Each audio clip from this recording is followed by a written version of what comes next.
Why do Pinoys love sharing these feel-good stories in social media? Share. They share things that feeling nila makakatuwa sa iba. Part na siya ng buhay. So, anything na meron sa social media, gagawin mo. Mag-games ka, mag-share ka, mag-retweet ka, o bahala ka kung anong gusto mo. Mag-post ka ng buhay mo.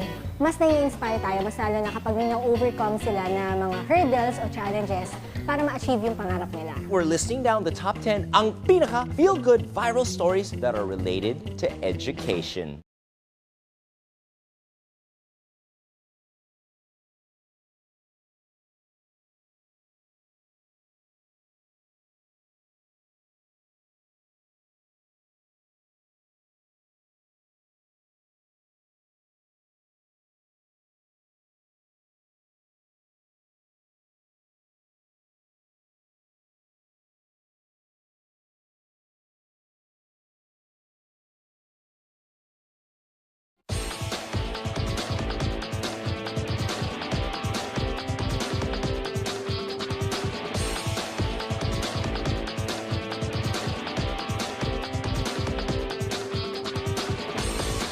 Ang bagong food destination ng mga kumakalamang tiyan, walang iba kundi ang Kalye ng Dapitan.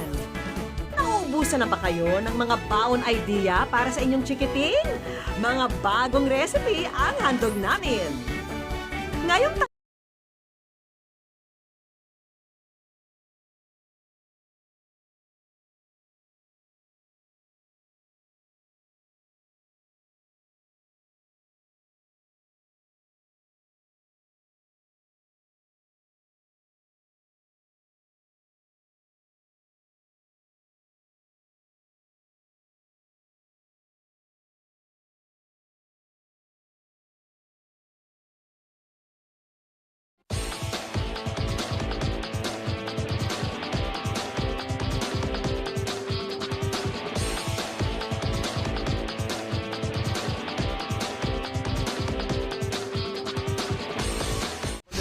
Attacking, jabbing, napaka-basic ng laro nitong si Christina Hammer. Pero matindi pa rin ang mga patama at sa main event, walang atrasan basta titulo ang usapan. Sanchez is throwing crisper and shorter punches kaya mas tumatama siya. Saksihan ng bakbakan sa News TV All Sports.